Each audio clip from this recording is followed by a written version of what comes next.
Pourquoi autant de rumeurs de coups d'État, de mutinerie, de disparition au Burkina Faso? Tout est parti de l'éclatement d'une roquette dans la cour de la télévision publique, proche de la résidence d'Ibrahim Traoré, le président de la transition militaire, dans un contexte militaire tendu avec l'attaque du village de Mansilla par une branche d'Al-Qaïda, très meurtrière pour les forces de sécurité burkinabées, et aussi des rumeurs d'afflux de mercenaires russes. Alafé, pourquoi tous ces bruits autour du Burkina Faso? Tu es à quelques centaines de kilomètres de la frontière entre la Côte d'Ivoire et le Burkina Faso. Et en plus, les autorités burkinabées considèrent que c'est à Abidjan que les séditieux se réunissent. Peut-être que tu as rencontré ces séditieux-là. Non, je n'ai pas de contact avec eux, non. Non, mais au-delà de la blague. On sent le malaise. Non, non, pas le malaise. En fait, c'est. Non, pas du tout. Au-delà de la blague.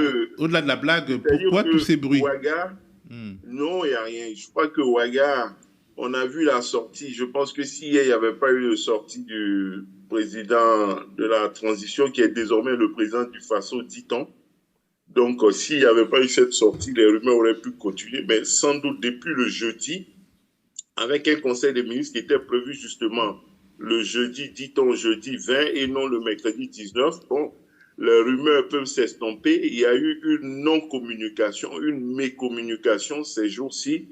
Cela a alimenté des rumeurs. Il y a eu une tentative de reprise en main depuis le jeudi 20. Il faut espérer que ça fasse son effet et qu'on ait de plus en plus d'informations exactes sur Ouagadougou, parce que ça va dans tous les sens et je pense que ce n'est pas une bonne chose. Ce qui est à noter, c'est qu'au-delà de tout ce qui se disait, il y a un calme dans le pays. Le pays n'est pas dans la déstabilisation, dans la violence, en dehors de ce qui se fait dans les fronts. On nous dit beaucoup de choses de ce qui se passe dans les casernes.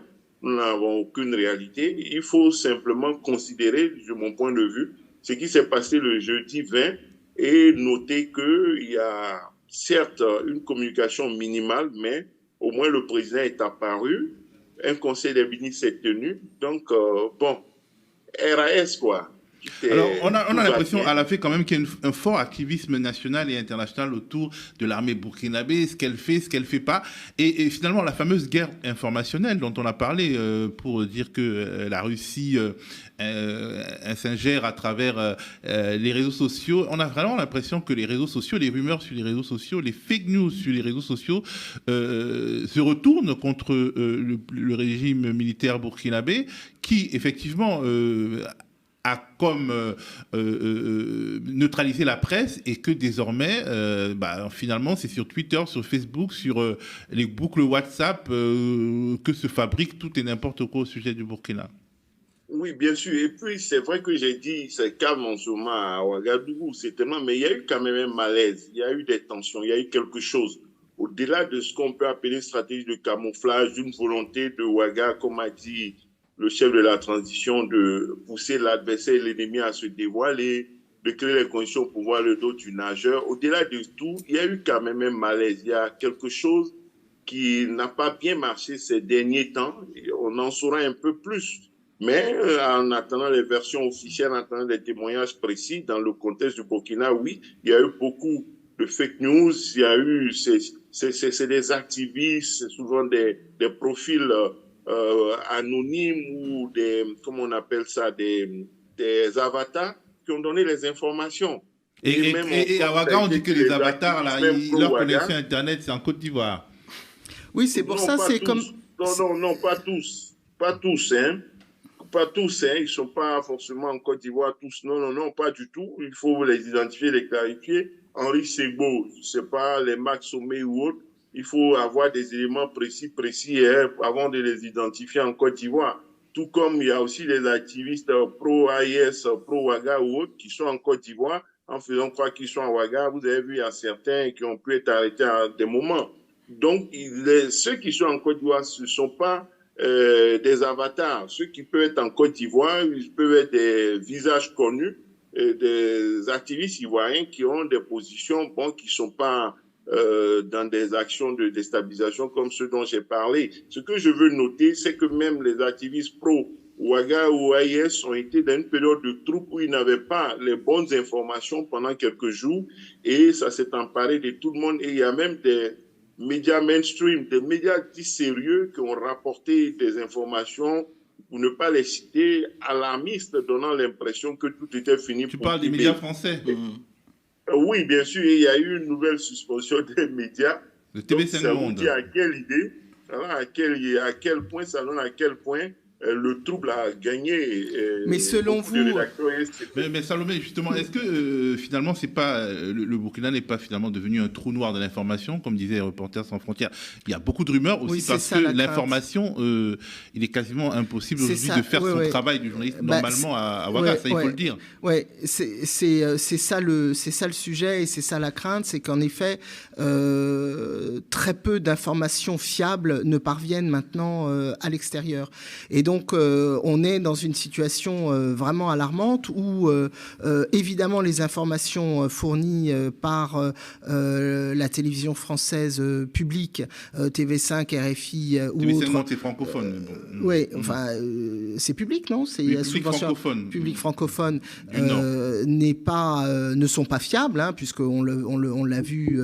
On va pas revenir sur tous les conflits, mais enfin, à chaque fois, c'est quand même très orienté, c'est quand même très déformé, et c'est très... La guerre, de manière générale... Voilà, c'est très peu factuel. Donc, on n'a pas d'infos, on ne sait pas. Et alors, bon, la presse écrite française n'est guère plus fiable. Mais pour évoquer justement les regards suspicieux de Ouaga vis-à-vis d'Abidjan dans la guerre informationnelle... Mais c'est ça, oui. Mais moi, mes questions iraient plutôt à la fait, puisque, effectivement, là, je pense qu'une bonne partie, normalement, de l'information se trouve, j'en suis persuadé, et doit pouvoir être identifié beaucoup à Abidjan, et notamment de savoir c'est pas en termes de nom qui dit quoi, mais c'est en termes de quel groupe et quel type de revendications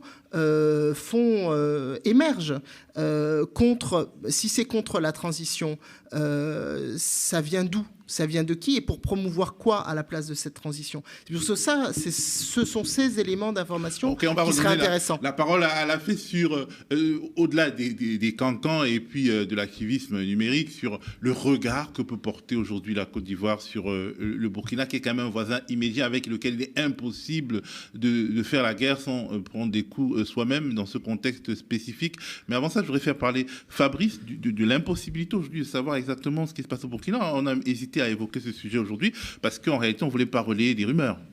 Parce qu'effectivement, il y a une énorme désinformation, notamment sur les réseaux sociaux. Il ne faut pas oublier que quand des médias internationaux sont ainsi expulsés ou suspendus, interdits, suspendus, quel que soit le terme, les gens se replient principalement sur les réseaux sociaux et il pullule à peu près de tout sur les réseaux sociaux. On a vu cet appel, ce fameux appel de combattants patriotes qui appelaient à reprendre en main le pays. Enfin, on n'arrive pas tout à fait à démêler le vrai du faux. Et dans cette situation, on se fie à peu près à ce que communique le gouvernement. Mais est-ce que c'est suffisant pour rassurer un petit peu à la fois la population à l'intérieur, mais aussi la communauté internationale? C'est une situation très complexe à laquelle nous assistons. Oui. Hamzat, est-ce qu'il est encore possible de savoir ce qui se passe à Ouagadougou?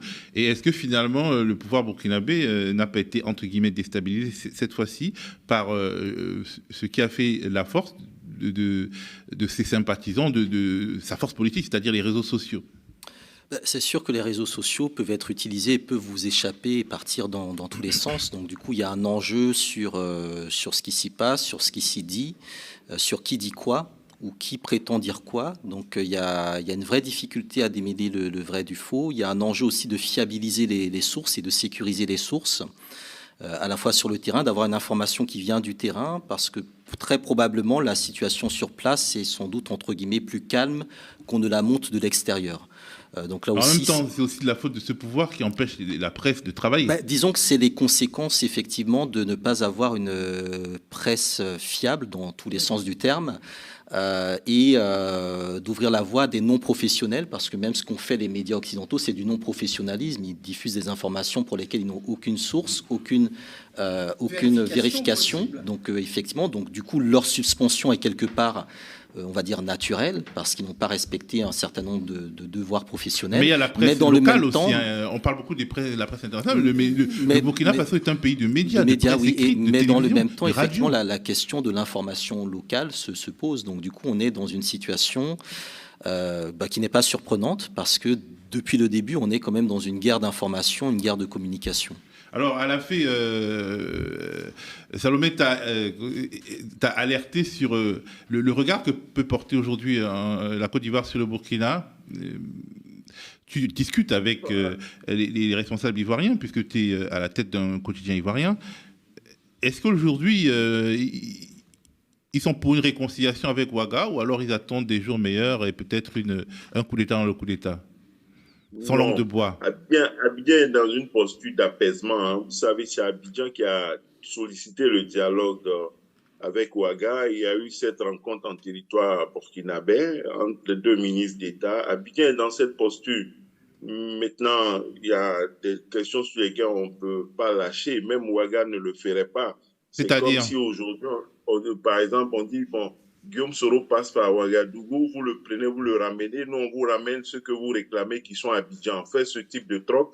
Pour rien, Ouaga n'accepterait cela, aucun pays n'accepterait de livrer des gens au compte. À la limite, on peut leur dire, écoutez, ne faites pas trop de choses, calmez, dosez, sans oublier que même le président Faure, qui est en bon terme avec eux, il y a peut-être même des Burkinabés qui sont à Lomé.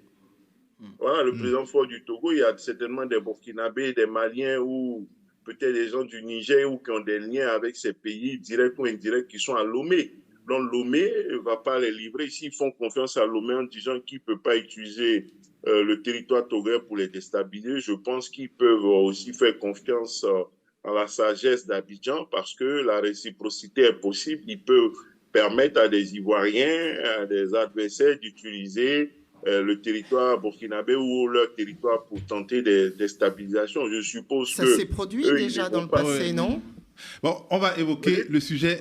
Ça s'est pas produit dans le passé, déjà? Des déstabilisations croisées, si. Mais, des déstabilisations en provenance du Burkina Faso sur la Côte d'Ivoire? Ça existait? Non? Donc, en provenance du Burkina, pas de la Côte d'Ivoire. Ah oui. Pas de la Côte d'Ivoire. En tout cas, les deux pays sont tellement proches qu'ils peuvent s'accuser réciproquement. Le dirigeant actuel de Ouaga ne le ferait pas. Bon, oui, ça a existé par le passé, mais je pense que les dirigeants actuels de Ouaga n'oseraient pas le faire parce que, bon, voilà.